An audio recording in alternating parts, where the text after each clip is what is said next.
Eh ben, bonjour à tous, moi je m'appelle Jean-Valère Demar, j'ai 49 ans, je suis originaire des Hautes-Alpes, né à Gap, plus précisément grandi dans un petit village qui s'appelle La Roche-des-Arnaud, où on se trouve actuellement. J'ai passé, j'ai envie de dire, 90% de ma vie sur la neige.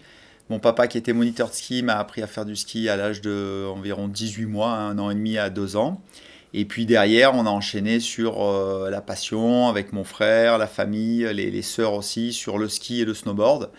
Et tout ça a dévié vers une carrière professionnelle en tant qu'entraîneur professionnel à haut niveau en snowboard freestyle, où j'ai fait par la suite 5 préparations olympiques.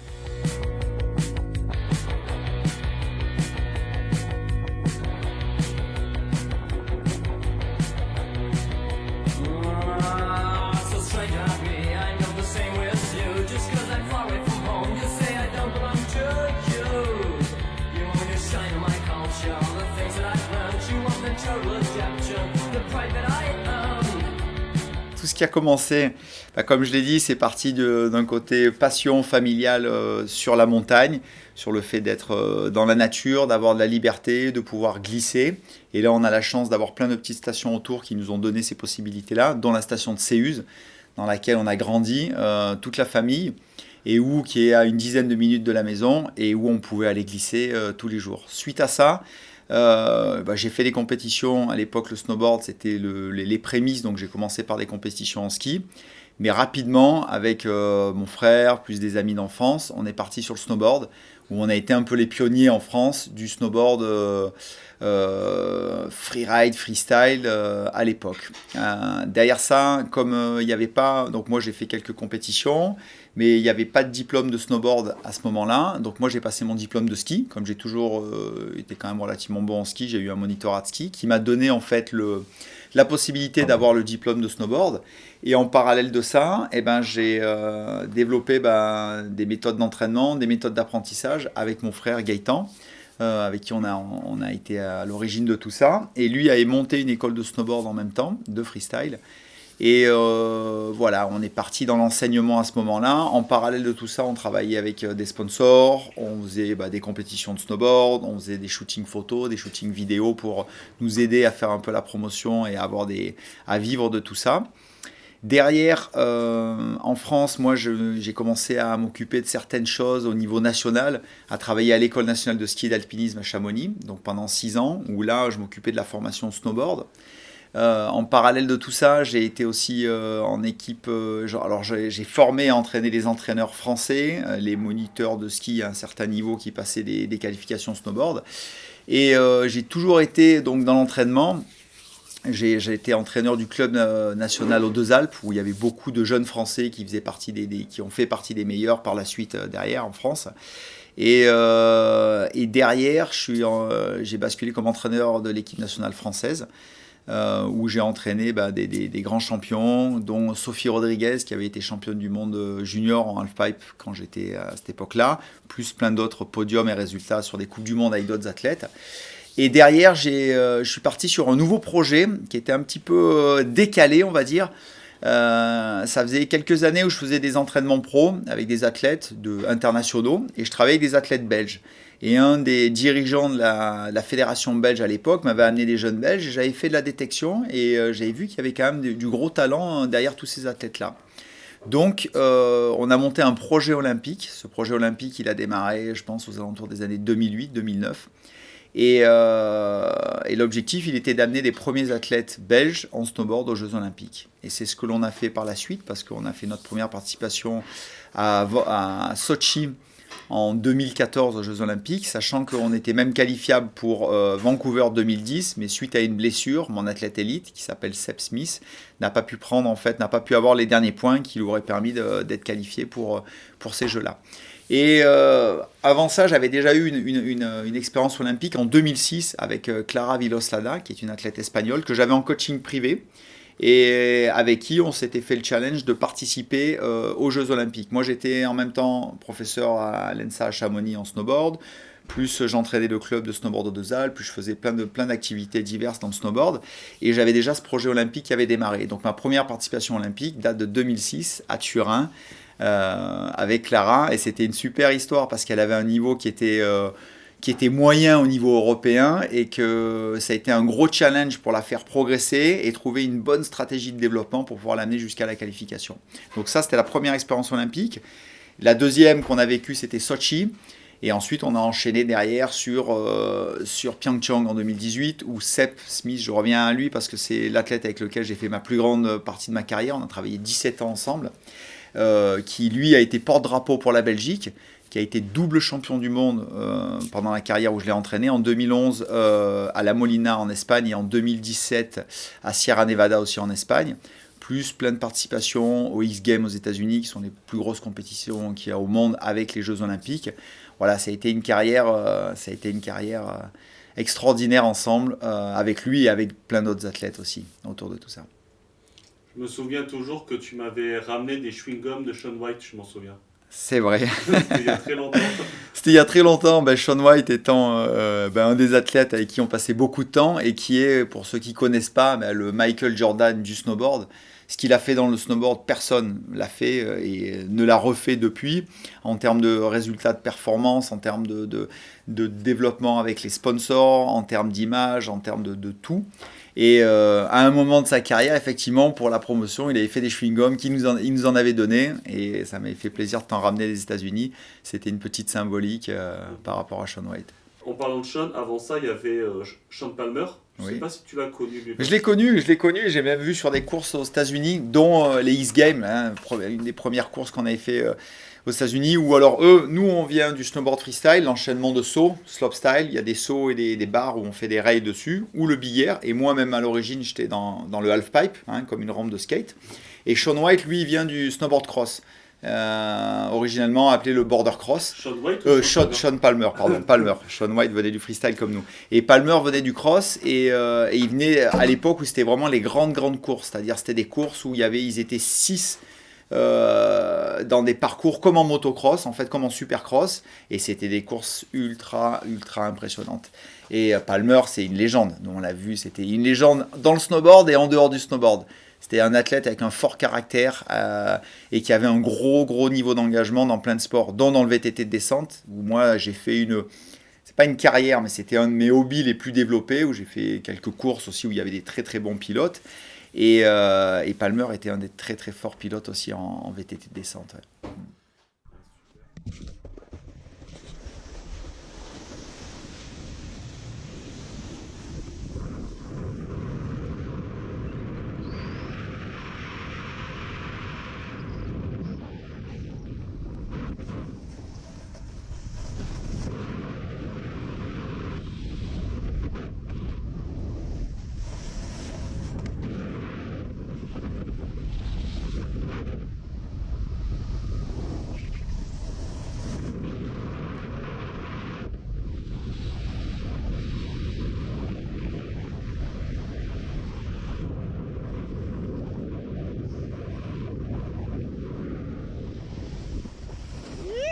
Qu'est-ce qui te passionne dans le snowboard en fait?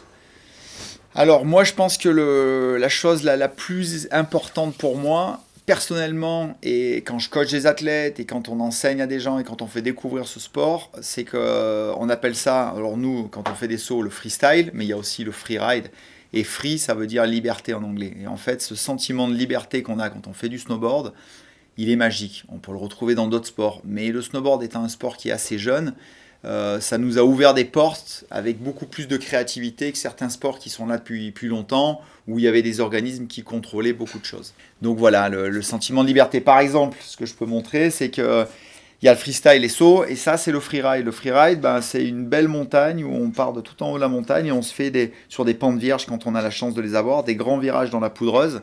Et là, ce feeling-là, il est indémodable, il est intemporel. C'est quelque chose qui est difficilement explicable quand on l'a jamais vécu. Ouais, effectivement, le freeride, il y a un côté contemplatif, alors que le freestyle, il y a un côté plus spectacle. Exactement, c'est ça, plus spectacle. Après, dans le freestyle, il y a quand même plus de règles que là quand on fait du freeride pour soi-même où c'est une expression libre en fait. Hein. C'est comme aller faire une chorégraphie de danse dans un endroit où on met de la musique mais on n'attend pas grand-chose de nous si ce n'est du plaisir et quelque chose qui est esthétiquement joli. Le freestyle dans les compétitions, il y a des règles à respecter, on marque des points par rapport à la technicité des figures, par rapport à la qualité de l'amplitude qu'on va avoir, la qualité des réceptions et plein de choses comme ça. L'entraînement pour le freestyle, c'est assez dangereux ou c'est assez compliqué? Alors, ce qu'il y a de sûr, c'est que souvent, comme je dis, quand on décide de faire du snowboard freestyle, on ne joue pas au ping-pong. On ne dénigre pas la discipline du ping-pong, mais au niveau des risques physiques, il y en a. Il n'y a quasiment pas d'athlètes de haut niveau qui font des carrières sans se blesser, donc c'est quelque chose qu'il faut intégrer. Mais après, la blessure, elle fait partie du jeu. Il suffit de l'accepter et de revenir un peu plus fort que quand on a eu la blessure auparavant. Et après, j'ai envie de dire, c'est vraiment, il y a différents paramètres. Il y a le côté athlétique, donc effectivement, il faut être en grande forme physiquement, mais il faut être aussi très bien dans sa tête. C'est une harmonie pour que techniquement, la résultante de tout ça fasse qu'on soit créatif et qu'esthétiquement et techniquement, on soit performant sur un snowboard. Et c'est là où le rôle du coach, il est essentiel.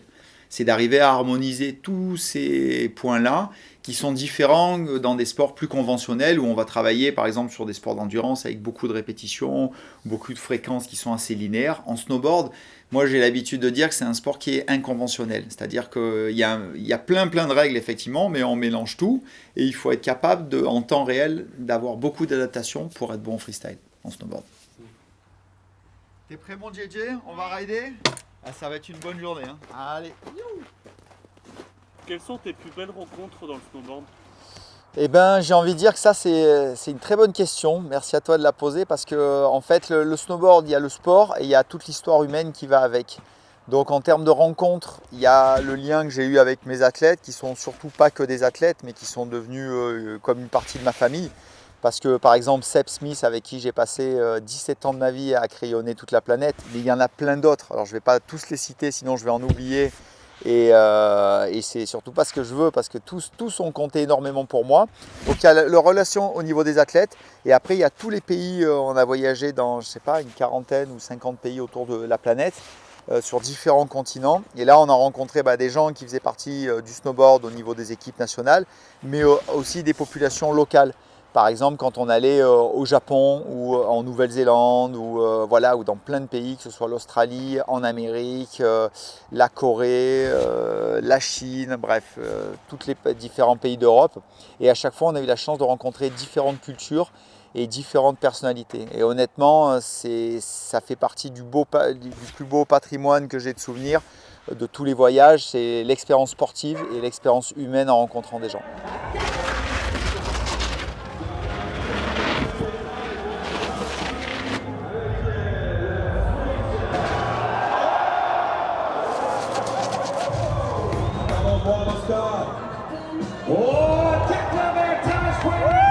Alors les compétitions, je ne vais pas pouvoir toutes te les citer parce qu'en 20 ans de carrière à haut niveau, il y en a des centaines.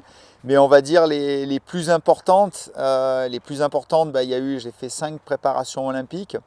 J'y suis allé 3 fois en tant que coach. Donc moi j'ai fait Turin 2006, Pyeongchang 2018 et Sochi 2014. Et j'ai aidé les athlètes à se qualifier pour les autres Olympiades.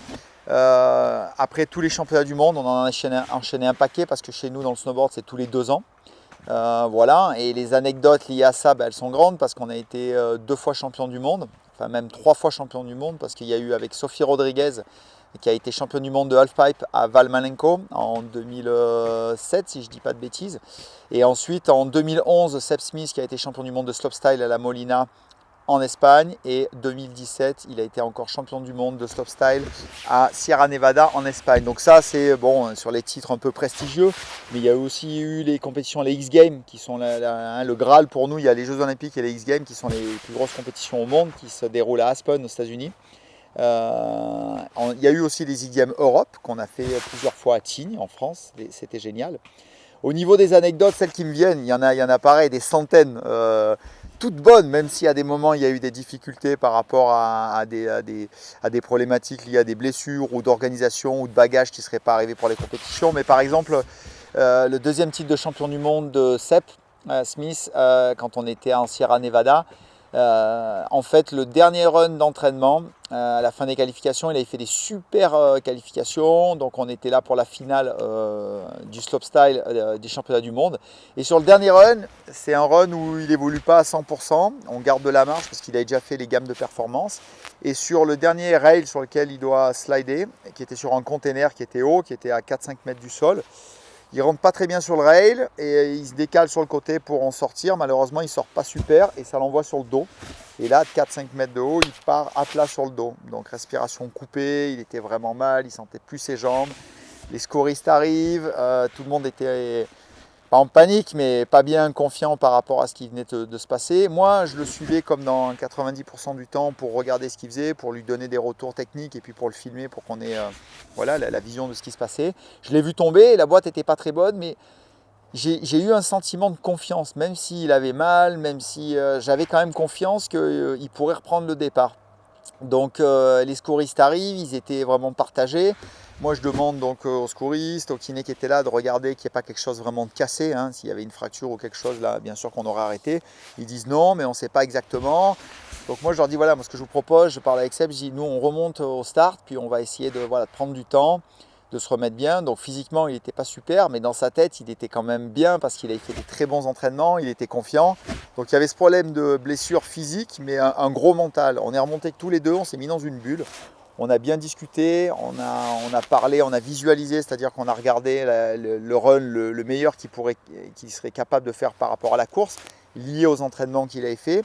Je l'ai aidé à ce que dans sa tête, mentalement, il se mette dans ce qu'on appelle un état de flow, qu'il soit en confiance et qu'il soit bien aligné sur son snowboard, sachant qu'en snowboard, comme je l'ai expliqué auparavant, c'est un sport qui est créatif, c'est-à-dire que oui, il y a un effort physique, mais il faut être bien dans sa tête pour pouvoir restituer une performance technique, esthétique et physique. Et le fait d'avoir eu ce bon conditionnement mental avec lui dans les starts a fait que le résultat est arrivé. Il fait son premier run de course qui est absolument magnifique. Et voilà, grâce à ça, il devient champion du monde de snowboard pour la deuxième fois. Et c'est une anecdote spéciale parce que 1 heure ou 1 heure et demie avant, il était quasiment incapable de reglisser sur sa board. Et en fait, le fait d'avoir fait un gros travail mental et voilà, d'avoir tout donné au niveau positivité et humainement, et voilà, lui a permis de faire cette performance-là qui était magique.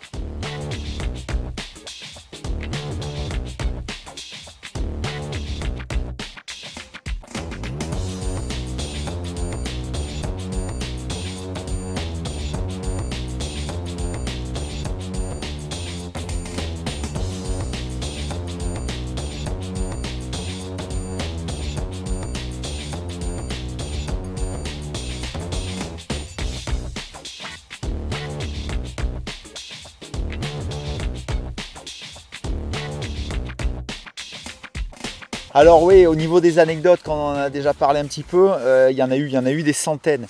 Mais celles qui me viennent en tête, c'est par exemple, voilà, on était peut-être au championnat du monde junior ou l'année d'avant, en Corée du Sud, à Pyeongchang, là où on avait fait les Jeux Olympiques par la suite en 2018. Et on était avec Sophie Rodriguez, donc là, ce coup-ci, une athlète française. Donc qui se blesse, qui avait un peu des problèmes, des douleurs au ventre, tout ça. Donc on va faire des examens. Et on va dans un espèce de petit hôpital de campagne en Corée. Les gens étaient très gentils, mais personne ne parlait anglais. Heureusement, on avait une traductrice avec nous qui nous a amenés. Donc on y va, ils font pas mal d'examens. Et ils avaient l'air un peu en panique quand ils voyaient les radios et tout ça. Donc moi j'étais à côté d'elle, eux ils étaient à côté, ils ont fait les radios. Et ils étaient là, ils se posaient plein de questions. Je me suis dit, mince, qu'est-ce qu'ils ont trouvé? Donc radio du ventre, du dos, tout ça. Et ils ne comprenaient pas très bien. Et en fait, ce qu'il y a eu de rigolo, c'est quand ils ont fait la radio, elle avait un petit piercing qui était sur le nombril. Je pense que même que c'était une tête de mort ou quelque chose comme ça. Et ils ont cru qu'elle avait mangé ça et que c'était à l'intérieur de son ventre. Et ils étaient en train de se mettre en panique en se disant, mon Dieu, elle a quelque chose dans le ventre. Voilà. Chose qui n'était pas du tout vraie. C'était plus un problème, je ne sais plus, d'estomac, mais quelque chose qui finalement à la fin n'était pas très grave. Mais voilà, les examens médicaux étaient rigolos. Ça, c'est une partie pour nous qui est importante parce que dans tous les pays du monde où on a été, hein, quasiment, comme je le dis, en snowboard, on se blesse souvent et puis on voyage énormément avec le team. On a eu des moyennes où dans les hivers, on faisait en cumulé de ce qu'on appelle les miles, presque 3 tours du monde autour de la planète. Et ben, ça nous est arrivé d'aller dans les hôpitaux. Et c'est là où on voit la différence de culture suivant sur quel continent on est. Et là, il y a des anecdotes qui ont été plus ou moins bonnes parce que des fois, c'était pas toujours très agréable pour les athlètes. Mais voilà, pas mal de souvenirs à ce niveau-là. Et puis après aussi au niveau de la nourriture. Parce qu'il faut savoir que par exemple, moi il y a un pays que j'affectionne beaucoup, qui est magnifique, qui est le Japon.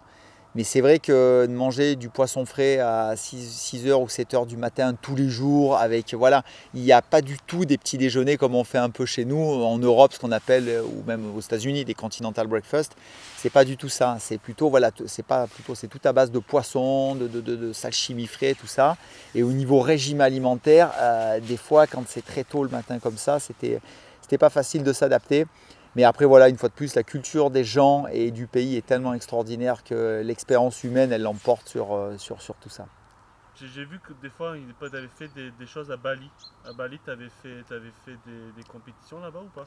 Alors à Bali, on n'a pas fait de compétition de snowboard parce que, alors c'est marrant que tu poses cette question-là parce que Bali, je suis français, mais mon deuxième pays de cœur, c'est Bali. On a passé et on y est encore quasiment chaque année, quelques semaines, voire quelques mois par an. Principalement, moi, pour le surf, parce que c'est ce qui me passionne, mais aussi pour la culture et les gens là-bas. Et c'est marrant ta question, parce qu'on s'est retrouvé une fois avec mon frère Gaëtan dans le nord de l'île. Et donc les gens nous demandaient ce qu'on faisait. On disait, nous, on est snowboarder, voilà, on a ridé pour nous, puis maintenant on coach, on entraîne des gens au niveau. Et je me souviens de cette petite serveuse dans un restaurant qui était super sympa au bord de l'eau et qui nous dit: ah mais ouais, je crois que je connais, et je crois qu'à Denpasar il y a la neige. Donc Denpasar, c'est la capitale de Bali qui est au sud de l'île, mais eux ils n'ont pas de neige là-bas parce que c'est les tropiques, donc du coup il neige jamais. Donc pour le snowboard c'est pas possible là-bas, mais par contre pour tout ce qui est surf, pour le skateboard, parce qu'il y a des grosses structures, il y a plein de skateparks et tout ça, c'est un pays qui est magique et qui est très bien. Et comme moi, je faisais États-Unis, l'Europe, l'Asie, l'hiver, et que l'été, on était dans l'hémisphère sud. Nous, on démarrait notre saison on la démarre au mois d'août en Australie, et après on basculait sur la Nouvelle-Zélande. Et Bali, on y allait juste avant, comme ça coupait en plus le voyage. On passait quelques semaines à faire du surf, on faisait Australie, Nouvelle-Zélande, et au retour pareil, on serait arrêté à Bali, et par la suite on remontait après en Europe. Voilà. Qu'est-ce que ça fait en fait d'entraîner en fait un pays où il n'y a pas vraiment la montagne, il n'y a pas dans le snowboard ou... Ouais, écoute, c'est une très très bonne question aussi parce que quand je suis parti entraîner l'équipe belge, je pensais qu'on a dû commencer dans les années 2008.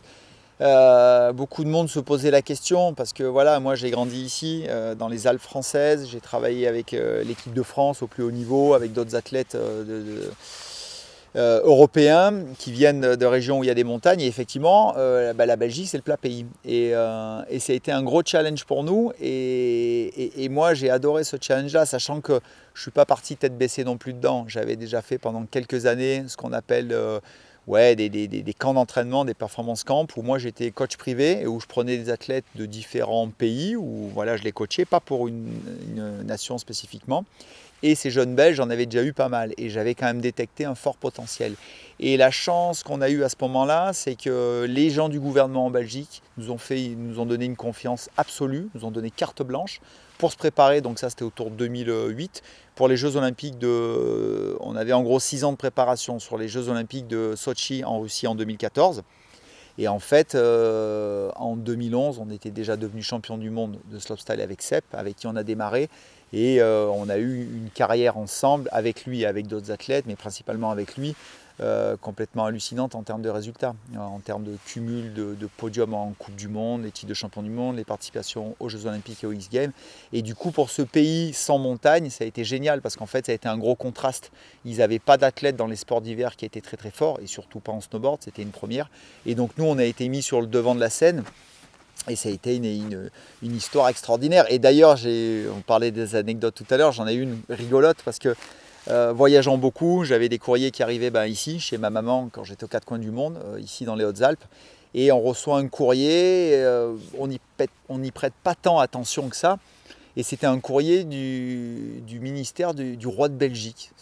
C'était un peu bizarre. Et ça, c'était après les Jeux Olympiques de Sochi. Mais nous, on avait enchaîné sur d'autres compétitions. Ça ne s'arrêtait pas aux Jeux Olympiques. On était encore à fond dans le rythme de la saison. Et en fait, c'était une invitation pour aller au château en Belgique, rencontrer le roi et la reine en Belgique pour nous remercier de la prestation qu'on avait fait parce que Sepp était passé à une place qui a même été discutable parce qu'il aurait dû avoir sa place en finale des Jeux Olympiques. Bref, il est passé à une place de l'avoir.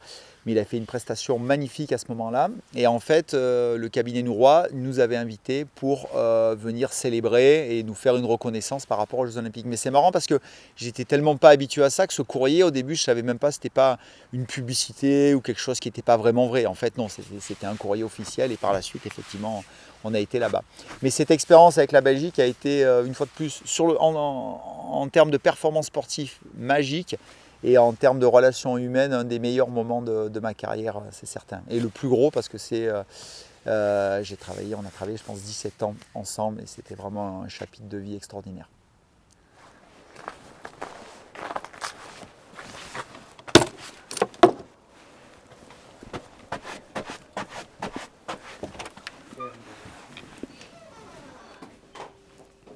Après avoir entraîné l'équipe de snowboard, avoir vadrouillé dans le monde, qu'est-ce que tu fais maintenant actuellement en 2025?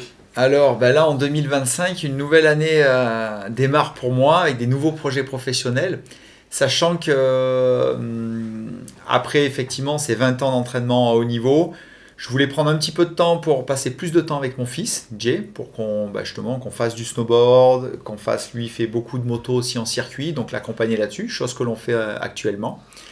Et en parallèle de tout ça, lui il est passionné de MMA, ça fait 2 ans qu'il est dans le MMA.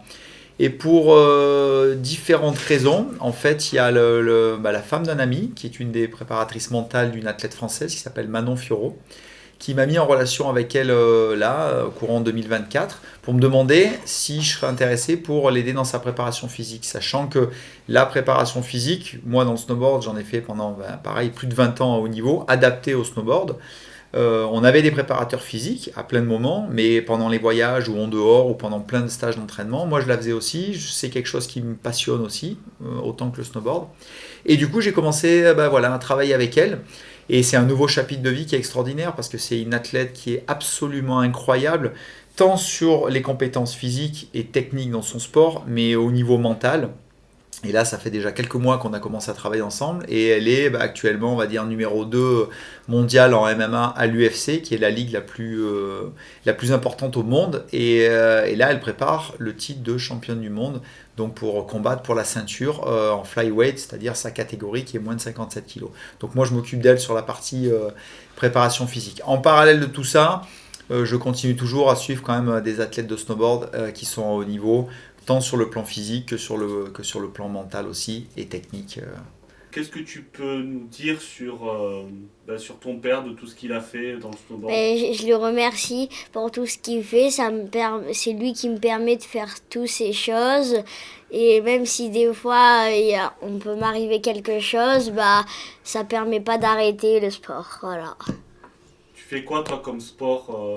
Je fais du snowboard, de la moto et du MMA en particulier. Et ça va, tu penses que tu feras carrière dans le sport ou tu as d'autres idées en tête? Non, j'ai quelques idées en tête sur ce que je voudrais faire en sport. Enfin, j'ai pas trop d'idées, mais je veux dire, je sais quoi faire quand je serai plus grand sur le sport et sur... Est-ce que l'autre fois tu m'en avais parlé et que tu aimerais bien devenir peut-être professionnel dans certains sports, c'est ça que tu m'avais dit? Ouais. Et tu aimerais plutôt quel type de sport, tu sais ou pas? Moto, MMA et snowboard. Bon alors on est bien alors. Ce qui me tient le plus à cœur, c'est de remercier mes parents déjà, où on est aujourd'hui ici. Mon père, ma mère, mais aussi toute la famille, mon frère, mes sœurs avec qui j'ai partagé tout ça. Tous les amis proches d'enfance avec qui, pareil, on a démarré sur un côté passion. Après, ça a évolué vers le haut niveau. Mais je pense qu'après, dans la vie, quand on veut bien faire quelque chose, il faut que ce soit quelque chose que l'on aime profondément, donc une vraie passion. Et que cette passion, elle se développe avec des gens avec qui on est connecté. Donc tous ces amis d'enfance. Et après, pour ne pas les citer parce qu'il y en a trop, mais tous les athlètes avec qui j'ai travaillé à haut niveau et même à moyen niveau, parce qu'à chaque fois, l'expérience humaine, elle a été ultra enrichissante. Et qu'il y a le côté sportif, performance, résultat qui a été là. et où on a énormément travaillé, donc on a eu des résultats en harmonie avec tout ça. Mais la relation humaine qu'on a développée entre nous tous, elle s'arrêtera jamais. C'est quelque chose qui gardera pour toute la vie. Comme je dis souvent, voilà, on est une grande famille dans le snowboard, mais pas que. Parce qu'il y a les gens dans les pays qu'on a découverts, il y a les gens avec qui on a travaillé pour certains objectifs. Voilà, la relation, elle est magique. Donc, c'est une grande partie du job que j'ai fait. Je suis très fière. Et surtout, Jean-Paul, mon mari, il nous manque beaucoup, mais mes enfants, ils sont merveilleux, quoi. Ils me soutiennent tout le temps, ils viennent me voir, ils sont libres. Et je suis très, très fière de tous. Mais Jean Valère a eu un sacré parcours, hein, parce que lui, les études, c'était moyennement son fort. Et il s'est bougé tout seul pour tout, pour le snowboard, pour tout. Enfin, voilà, je suis très, très fière et heureuse. Et le snowboard, toi aussi, tu aimes bien jouer à la photo là, à droite avec Céus? Oui, avec les enfants que j'ai. Moi, je m'y suis mise, j'avais 50 ans passés. Et depuis, grâce à Céus, j'y allais tous les jours. Mais malheureusement, ils ont fermé. Ça, c'est le drame. Voilà, parce qu'ailleurs, j'ai pas le même site. C'est ma passion, ma vie, mon bonheur. Voilà, et mes enfants. Là, c'est l'interview pour Jean Valère. Jean Valère, c'est ma fierté. Et regarde là, d'ailleurs, j'ai une photo ici. On le voit avec son père. On le voit là. On les voit tous les deux. Son père jeune et lui, Jean Valère. Voilà. Ils sont beaux, hein. Ouais. Moi, ce que je voudrais rajouter, ma petite phrase philosophique de la fin, c'est que pour tous ceux qui vont regarder ce reportage, déjà merci à toi de l'avoir fait, parce que les questions sont intéressantes, on fait partie de la même famille, donc ça me fait chaud au cœur qu'on le fasse ensemble. Ça faisait un moment qu'on voulait faire ce projet, donc merci à toi de ta patience, parce que comme j'ai dit, j'étais aux quatre coins du monde, et j'étais un peu un électron libre à cause du travail, à bouger tout le temps, en passant beaucoup de temps aussi à Bali. Voilà, là on y est arrivé, ça fait plaisir. Et le message, c'est continuer à avoir des passions, quelles qu'elles soient. Le sport, ça va au-delà d'une performance physique. C'est un art de vivre. C'est quelque chose qui nous aide à nous dépasser, mais aussi à continuer à être passionné de plein de choses. Et sachant qu'à chaque niveau de vie, chaque chapitre de vie, nos passions peuvent évoluer. Et ça, c'est important de toujours rebondir sur autre chose, sur des nouveaux challenges. Moi, le snowboard fait partie de ma vie et en fera partie pour toujours. Mais que ce soit aujourd'hui le nouveau chapitre professionnel avec Manon dans le MMA qui est extraordinaire. Et puis avec mon fils, tous les sports, que ce soit le sport mécanique en moto ou d'autres, il faut continuer à aller là-dedans parce que c'est la meilleure vitamine de la vie.